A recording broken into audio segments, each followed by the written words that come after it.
Whoa, freeze! Before we get into the video, just thought you might want to know, I'm currently giving away a PS5. If you want to get your hands on it, all you got to do is hit the like button on this video and tap the link in the description box below to enter the giveaway. They say inside Ubisoft's unprecedented exodus of developers for slow people that has nothing to do with Exodia and Yu-Gi-Oh! They're talking about people leaving the company. Anyways, colleagues across Ubisoft have names for the precision of developers who have departed over the past 18 months. The Great Exodus, or the Cut Artery. I imagine they're calling it that. This is the Cut Artery, the Great Exodus of Ubisoft.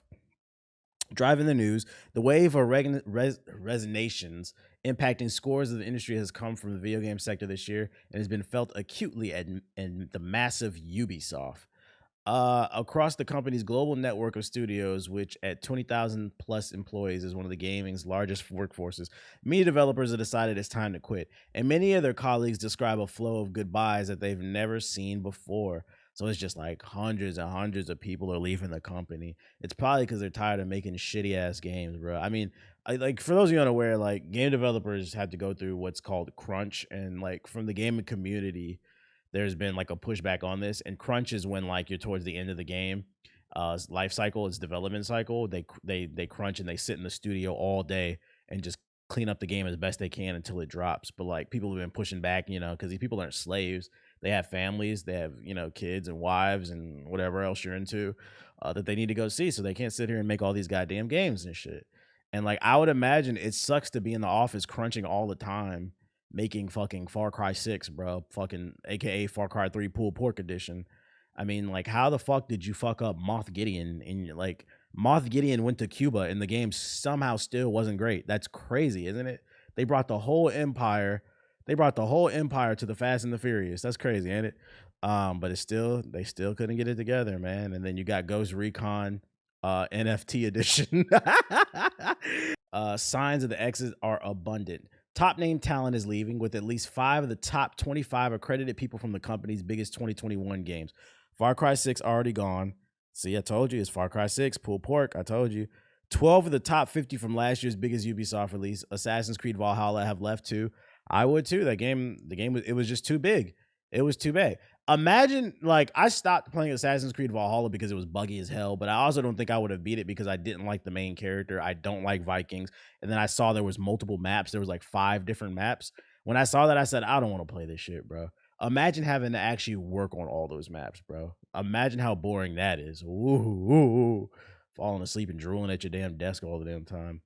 Does Cleveland have crypto? Does Cleveland have clean water? What are you talking about, bro? Also, out are mid-level and lower-level workers as headcounts drop, particularly in Ubisoft's large and normally growing Canadian studios. LinkedIn shows Ubisoft Montreal and Toronto studios each down at least 60 total workers in the last 6 months. 2 current developers tell Axios that the departures have stalled or slowed projects. Of course, you have less bodies to work on things, less minds, creativity. One developer recently said a colleague currently at Ubisoft contacted them to solve an issue with a game because no one was still there who knew the system. Yee, that's crazy. Only certain people who can only work on certain parts of the game only understand the code, and like the people don't have the proper staff to fix it, I guess. Interviews with a dozen current and former Ubisoft employees cite a range of factors for the departure, including low pay, an abundance of, like I said, you know, nobody wants to slave away, an abundance of competitive opportunities. So they want to go work for companies that are paying better, probably give you more time off, just a better work culture, frustration at the company's creative direction. Ubisoft has been making the same game for the last probably 10 years between Assassin's Creed, Far Cry, and Watch Dogs. Climb the watchtower, clean out the base, get a new gun or a weapon. Want boring characters. And the unease at Ubisoft's handling of a workplace misconduct scandal that flared in mid-2020. Oh, and don't forget, and no Splinter Cell, although they just announced a remake. One developer with more than a decade of experience at Ubisoft before recently leaving said the company is an easy target for recruiters, given the company's myriad issues. What the fuck does that mean? Myriad? I don't know if I'm pronouncing that right. Countless. See, this is the shit I be talking about, bro.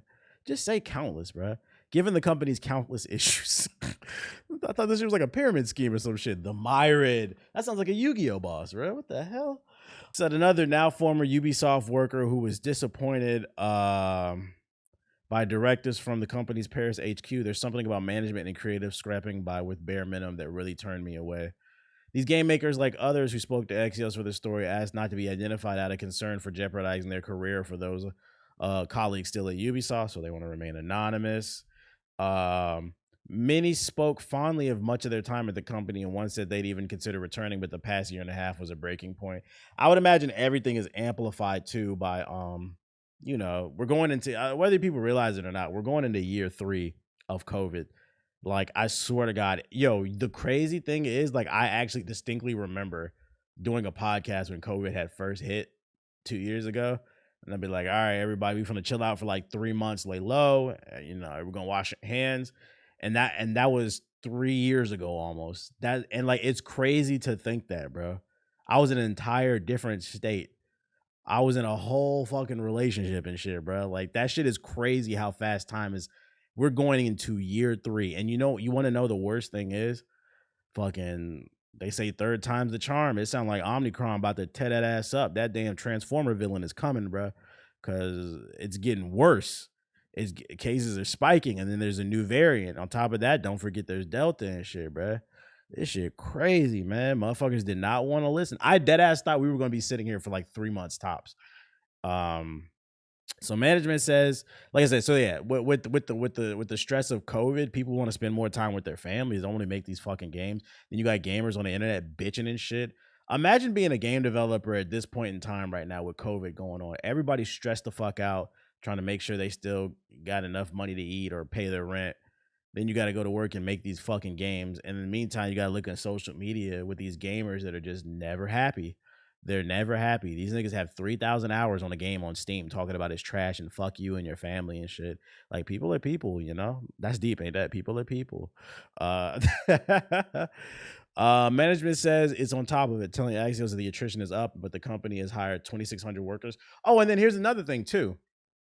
On top of with the COVID stressing people out, then there's a lack of creativity. I mean, that's the biggest problem with Ubisoft games right now. They've been making the same game for the past 10 years across 3 different franchises in Assassin's Creed, Watch Dogs, and Far Cry. Just one's in first person, but they all are very similar mechanically, in terms of mission structure at least. Imagine having to work for this company and having to make no new IPs and having to make the same thing over and over. And one thing, if you're not a creative person, one thing I can tell you about creative people is they hate their creativity being stifled by corporations. So that's probably stressing them out because they're denying them of who they're going to be. And then think about this. Imagine being the team that's working on Skull and Bones. Y'all niggas remember Skull and Bones?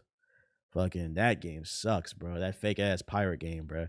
So they got 3 games that they keep remaking, 3 franchises, and then they got 1 game that nobody wants to play. That shit is crazy. That would drive you crazy.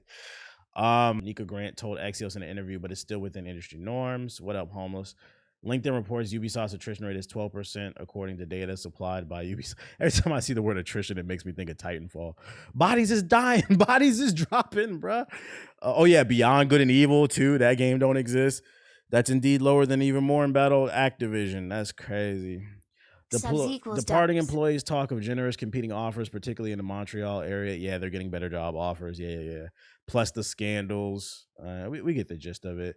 And then you got the NFT shit. Like, Ubisoft better get it together, man. Nobody's above failing. Anybody can get this work, man. Hopefully things get better, because you never want to see a company fail. Ubisoft has made some of my favorite games ever, but they're caught in a lot of bullshit. You hate to see it happen to anybody, man. I'm so done with this COVID shit. I'm low-key beginning to lose my mental state again. Aren't we all, bro? Here's a question. If we're all going crazy because we're stuck in the house because of COVID, is anybody actually going crazy? Like, does the crazy negate all the crazy? You feel me? If everybody's crazy, is that not the new norm?